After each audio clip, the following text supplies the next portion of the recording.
Hey girl, today we're going to talk about what is over exercising. Is it truly a thing? What it does to your body, the signs of over exercising, what you can do about it if you have issues with exerting and over exercising your body, and how yoga actually gave me permission and freedom when I was struggling with my food and body image. And hopefully today's episode will bless your heart and your life. And if this is something that you struggle with, then I want you to know you're not alone. This episode, it comes from a place of love. We actually had a wonderful woman send in this request for today's episode topic. And while I like to leave all of my clients and all of the ladies that reach out to me anonymous so that this is your safe place as well, I just want you to know that this episode is for you. If you struggle with exercise addiction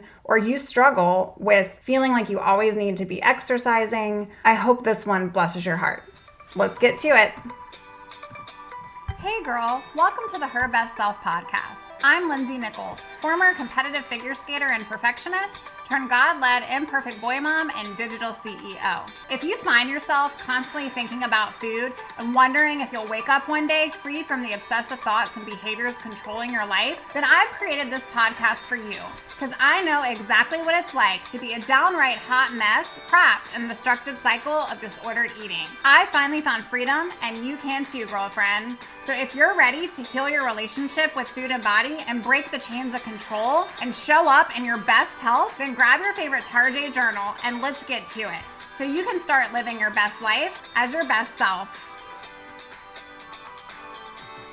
Exercise is seen as something healthy, right? Something we do to push our minds and our bodies to the next level. And while it certainly is a healthy practice, any overconsumption or obsessive focus of anything can be a not so good thing. I'm going to talk about exercise addiction and exercise when you have an unhealthy relationship with your food and your body. And also today, what is it? What does over exercising do to your body?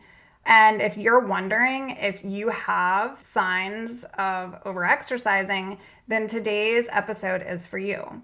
Even if you do not exhibit signs of wanting to over-exercise constantly or constantly thinking about randomly going to work out and do something of that nature because you feel like you have to be moving and you have to be burning off something that you ate last night, then I just want you to continue to listen, because I do believe if you struggle with your body image, and I do believe if you struggle with food intake and you have any of these disordered eating behaviors that I talk about all the time in this podcast, then something today is going to resonate with your heart, okay? So hang out with me today. The problem with exercise is that any good practice, it can become extremely unhealthy when it's not done in moderation. And we think about all of these things in life, right? Like we know that anything that is too much of anything can sometimes not be a good thing. But when it comes to exercise, it feels as though normal society views exercise as self-discipline or praises exercise. Think about intense workouts that we constantly see on social media. Or think about the new year when we're flagging diet culture all over the place and we're flagging healthy, clean eating and we're flagging all of these exercise programs and hardcore this and 30 that and 75 this. And the intent is that we will push our body, we will exert energy, that we will be able to have a healthy exercise routine. But the problem is that extreme routines or extreme exercise, think high intensity, think like CrossFit or massive amounts of cardio, or yes, long sessions of spin class. All of these different exercises are not bad on their own, okay? They're not bad by themselves, simply as food is not bad on its own. It's not bad by itself. It's a neutral practice of life. We should be exercising and pushing our body. We should be eating properly and filling our stomachs with proper nutrition. But where it can become extremely unhealthy it's a way for many people struggling, and maybe you find yourself there, with food and your body as a controlling lever, tricking your mind to believe that it can't possibly be a bad thing because you're just going to the gym, or you're just going to go run around the block, or you're just going to go out with a friend and walk around the park, or you're just going to go do some high intensity workout. But the problem is burning calories to restrict calorie intake is disordered eating behavior in a nutshell, and one that isn't often discussed. This happens a lot at like college settings, or even women that are getting back into a routine of things after they've had kids, or maybe later on in life, and they just want to get back into the routine of putting themselves first, putting their body first, exerting energy. And then as soon as they start to see any sort of result, right? We think diets, we think losing weight, we think all of those things because we've exercised, it can become very obsessive. I remember in my story I share, I was an athlete. And so this is very common across athletes. In fact, it's called anorexia athletica. And while it's not in the DSM-5, and we don't talk about over-exercising as an addiction from a clinical perspective, it is something that researchers have been looking into because it can become just as obsessive as our destructive food behaviors. So if you think about, a college setting where girls are going out that night and they have an event or whatever, and then the next morning, maybe you are finding yourself wanting to hit the gym because you had fried food, or wanting to hit the gym because you ate too much or drank too much, or wanting to hit the gym because you need to burn off that extra bagel, or whatever it may be. And all of those signs and symptoms are actually signs and symptoms of disordered eating behaviors. And exercise, or excessive or driven exercise, is a prime component of a few different types of eating disorders, and of course eating disorder behaviors. But when we think anorexia, when we think bulimia, when we think body dysmorphic disorder, I'm just gonna go run, and I'm gonna run and be a cardio queen, and I can say that out loud officially because I was that. I would restrict in every single way that I could from what food entered my body, but I also was determined I was gonna exert as much as I could, so that I was also restricting in that way as well. And so while maybe you feel like you're burning calories to compensate for calorie intake, or to overcompensate because it's a way to exert more energy, what you're really doing to your body is extreme.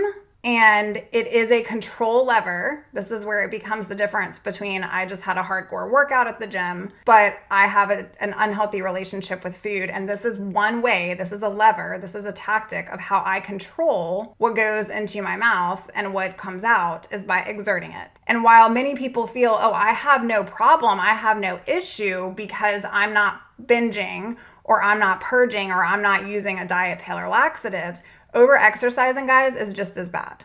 And so I'm not here to shame you. I feel like all of these different types of things that I just discussed are things that I've done and experienced in my own life. And quite frankly, normally when someone, and maybe yourself, struggles with these patterns and these unhealthy behaviors, you're doing all of these things. You're pulling at straws and strings, right? So that you can control your body, your food, your life, how many calories enter your body. Or maybe it's you sat up all night and you binge on a bunch of stuff, and this is your way to control. And so what I want to talk about today is that healthy behaviors, healthy awareness, is not just in order to be healthy, you need to go exercise. Healthy comes in all forms. And an intuitive principle, something that I coach my clients with, and if you've ever worked with me, we will certainly be touching on all facets of intuitive therapies. But an intuitive nature is not just intuitive eating. It's also an intuitive, soul principle. It is listening to that deep part of your heart and soul to help navigate your life.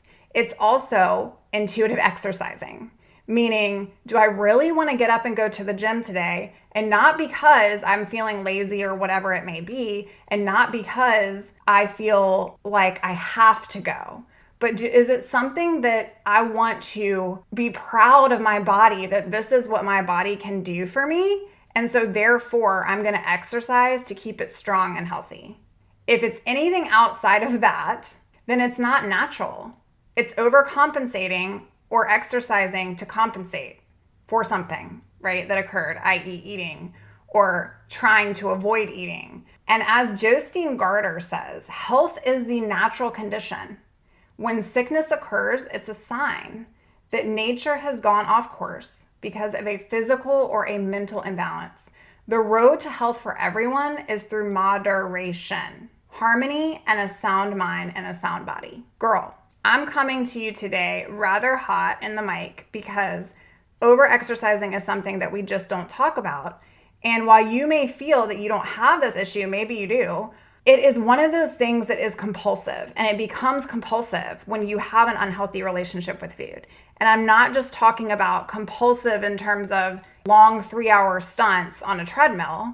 I'm talking about it pops into your mind like, I need to go work out right now, or I need to lay on the floor and I need to do some crunches, or I've got to do something because, oh my gosh, I haven't done this in 2 days. And that is just your mind, your brain's way, your disordered brain's way of trying to control when it feels out of control. And so this is just an additional coping mechanism, okay? Now, exercise addiction, according to researchers, is defined as exercise that significantly interferes with important activities.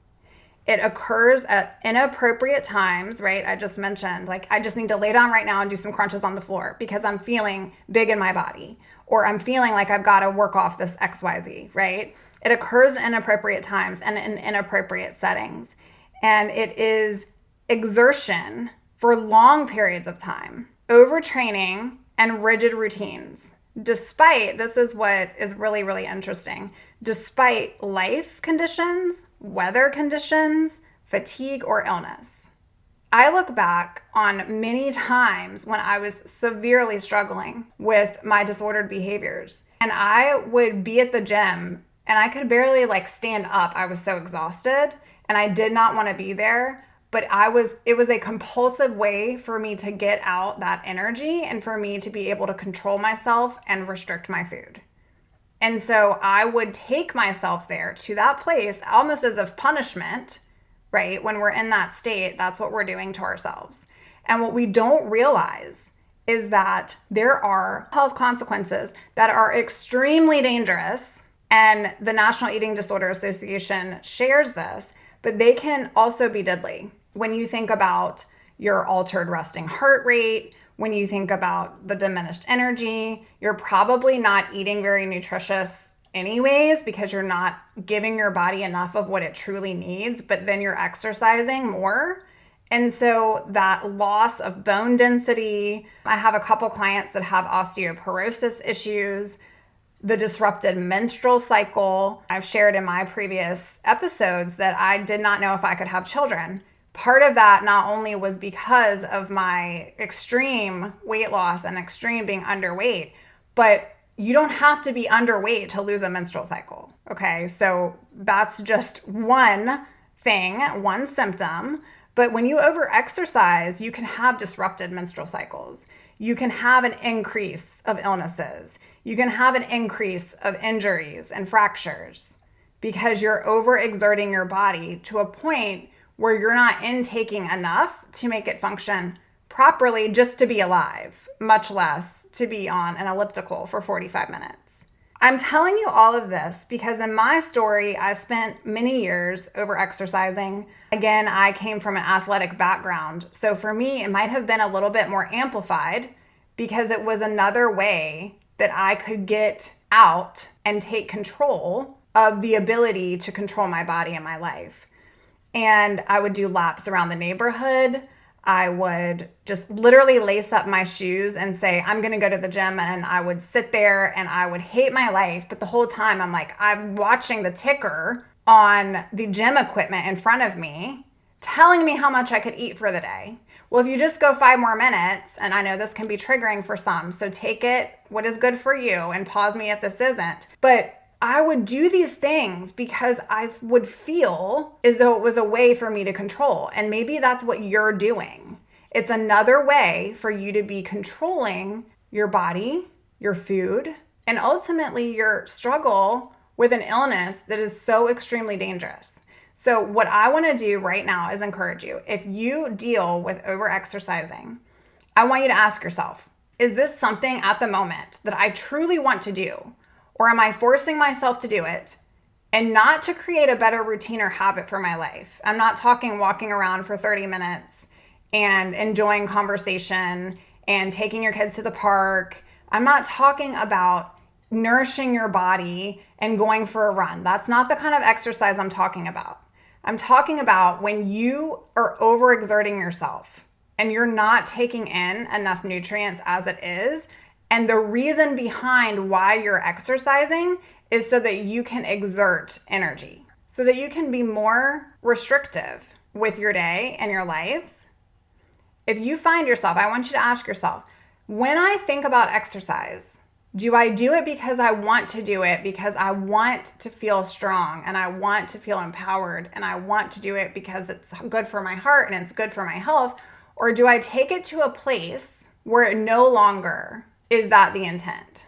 Do I take it to a place where I am only doing the activity because it's a way for me to control? It's a way for me to have an obsessive focus. It's a way for me to think in my mind, well, I did cardio today, therefore I can have XYZ later. Is it a way to give yourself permission to eat? If the answer is yes or maybe, then I truly want you to go back to the episode of what is the difference between eating disorders and disordered eating. And I'd really, really encourage you to have a discussion with someone you love, have a discussion with a medical professional, talk with a therapist. And of course, I am taking one-on-one clients, and I do want to work with you if you're ready to change your life and you see this as an issue. And we can get on the phone, and all you need to do is email me at info@lindsaynickel.com. But I want you to take this seriously. If you find yourself struggling with the need to control your diet, your life, your body by exercising. Now, with that being said, we've talked about what is exercise addiction and exercise from a healthy standpoint and exercise from a non-healthy standpoint. And I do want to talk a little bit about, okay, how do I change this? And what did you do, Lindsay? And how can I be the best version of myself? Because maybe I do realize that this is not natural for me. Maybe I do realize that it's not joyful for me, that I'm doing it to control my life, my body. So what do I do next? So for me, when I was going through treatment for my eating disorder, my treatment facility would not let me exercise. And maybe you're in that place as well, right? The intent for me, and we deal with different types of eating disorders and disordered eating differently, but the intent for me was to really try to get to a healthy place with my body. And I was struggling really hardcore with that. And so I went to my therapist and I basically told her, I have to do something because I'm going crazy. I'm literally going crazy. And that was also a sign of something that was an obsession for me. I used exercise as a tool to shape my eating disorder for more than it even was with my restriction with food. And so she said, okay, Lindsay, I will share a principle. I will share something you can do that may just help you. And I was all ears. I was like, please, let me do something. I feel like I'm crawling out of my skin. Entered yoga, which I had done as a figure skater before, but I never really took them seriously. And I'm also super, super God-centered in my faith walk. And I always thought that that was something that just wasn't something I should be practicing, which is very untrue, by the way. But I said to myself, okay, I'm going to try this. I'm going to give myself permission to exercise and be in this place of where I'm treating my body with respect, and I'm going to nourish my body and I'm going to eat, but I'm also going to still exercise. And so I started yoga. And this provided me clarity. It still gave me structure. So I would still, I would go out and I would have these classes a couple times a week. I met a lot of women and men that were at yoga. And the greatest thing for me was that no one knew my story. No one knew. It was just a yoga practice. It was support. I was learning new things. And so my mind's focus was less on restricting, controlling, manipulating. It was more on embracing growth and an experience and really learning techniques for my mental clarity. And I will tell you, it gave me freedom. It gave me freedom. The problem with eating disorders is that they're commonly connected to depression or anxiety or trauma. The mind is so loud that there's no outlet.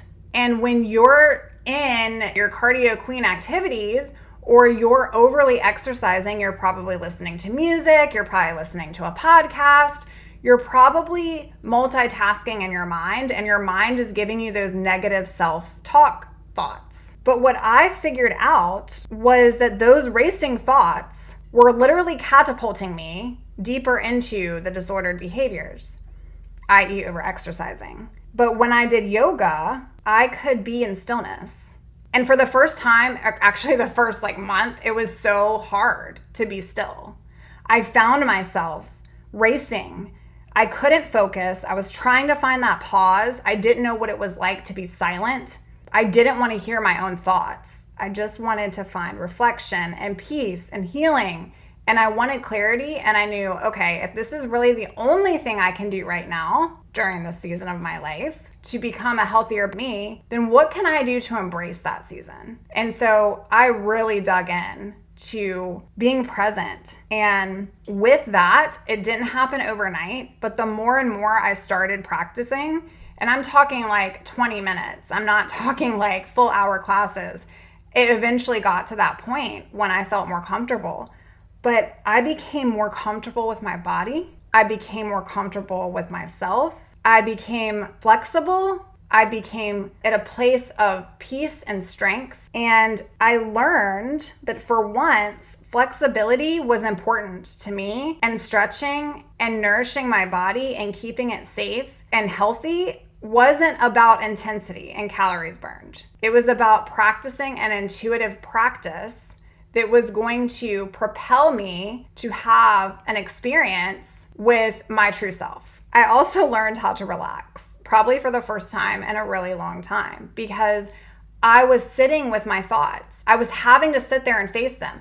I was sitting there counting and breathing and being mindful for the first time. And while it was super scary to go from intense cardio, high intensity workouts to a yoga type environment, it brought a place of pure harmony into my life. I started becoming more mindful, and while still giving me a routine through that class-like structure, I was starting to get that feeling of belonging, that feeling of not being judged. And even whether you try to do some sort of yoga and safe, very at home, and you don't feel like you want to go out into the world of a yoga class, that's perfectly fine. But just changing the way that you view exercise is what I'm trying to get to here today. So how do you implement something like this? The deep breathing really, really improved my mental state and my emotional state.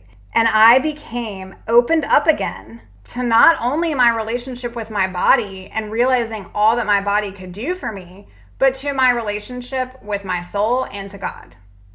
And so if you are longing for that and you feel like you have this constant desire to work out and it is unhealthy, or you feel bad if you don't and you give yourself that shame game, just like how we are with food, I'll encourage you to do something today that your future self is going to thank you for. So you can do that by literally getting quiet. That is first step. Get quiet. Get quiet. If you practice in your daily routine of waking up and going to the gym or getting your clothes on to go to the gym, or maybe you're just working out at home, still do those things. Still get your clothes on, get your yoga pants on. If you're just like me, sometimes I will practice in my sweats, but I still do that routine that I'm used to, but I just sit. I will sit on my yoga mat still to this day in the morning, and I will just be quiet. And sometimes it's for 2 seconds because that's all I have time for before my 4-year-old comes up the stairs, or it's for 5 or 10 minutes and I'm just literally sitting there with my thoughts. I started doing this and I started noticing how my mind was opened up to so much clarity. And I started realizing that I was healing myself because yoga was giving me permission, because I was still feeling like I was working out. I was still feeling like I was taking care of my body, but I was opened up to this whole new world of exploration around my soul and my being. And when you start doing that, friend, you start diminishing the power that that voice inside your head has over you. When you start finding clarity and you start sitting with yourself and you literally sit there and allow yourself to think whatever thoughts you have. And then number 2 is reframing those. Yes, you're right, brain. I could be at the gym doing my 40 minutes of cardio today, but I'm sitting here because the future me is the best version of me. The future me does not have an unhealthy relationship with food or my body. The future me looks to strength, not skinniness. The future of me looks to how I feel, how I perform, how I feel taken care of and nourished by my own abilities and my intuitive eating and my intuitive exercise routine. And so I'm sitting here today to be by myself, with myself and my thoughts, because while it may be uncomfortable, this is what it takes so that I can live a life free from the control of food taking over my life and the control of exercise and the control of all of these negative thoughts telling me I'm not good enough and I'm not worthy enough and I need to be doing more to be better. The truth is, friend, you need to be doing less. More got you here, right? More got you here.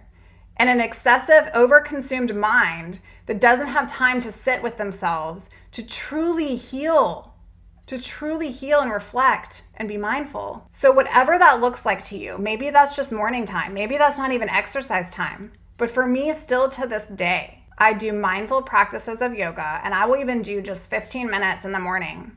And I give myself that space to think, to feel those feelings, to acknowledge them that they're there. And then number 3 is to let them go, because feelings are fleeting. Feelings are not facts. Feelings do not define you as a person.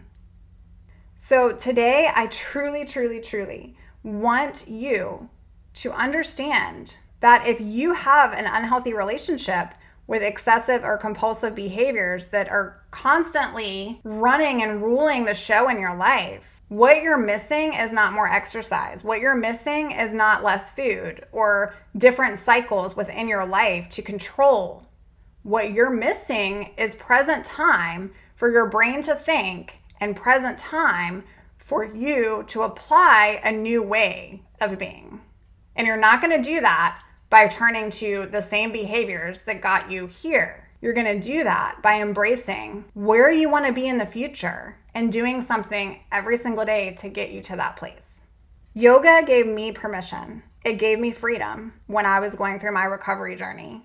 And I truly feel that I was able to heal myself from the inside out because I was allowing myself to feel and sit with all those feelings. Have you done that in your heart?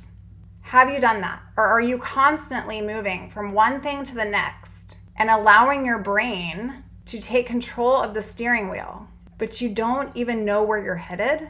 Friend, there is hope. There is freedom in this journey. And no, it's not linear. And yes, it's going to be a wild roller coaster ride some days. But one of the first things that you can practice right after you get off of this podcast today is your mind, your mindfulness, your energy. Be moderate in order to taste life, and not food of life, but the abundance of life.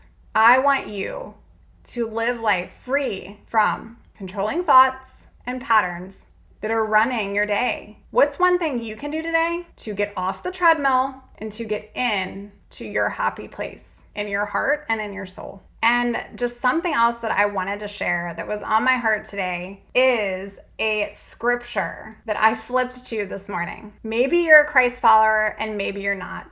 And you know what? That's perfectly fine. You are more than welcome here. I know that this is going to impact you regardless. But as I sat with myself and truly was in my Bible right before I started recording today, I flipped to serve him with your whole heart and a willing mind, for he sees every heart and knows every plan and thought. If you seek him, you will find him. But if you forsake him, he will reject you. Take this seriously. He has chosen you to build a temple as his sanctuary. So be strong and do the work. Sweet friend, your body is a temple, and he has chosen you. He has chosen you to build it up as his sanctuary. He has chosen you to be strong and to do the work. What does that look like for you this week? I'm going to leave you with that. Oh, friend, thank you so much for letting me share what was on my heart today. My hope for this podcast is to help more women find freedom from food and body. If this has empowered or blessed you, let me know. I'd be honored for your rating and review of my show, and I'd love to connect with you in my private Facebook community. You really can move from perfection to purpose. Let's break the chains together. I'll help navigate the way. Until next time, bye for now, girl.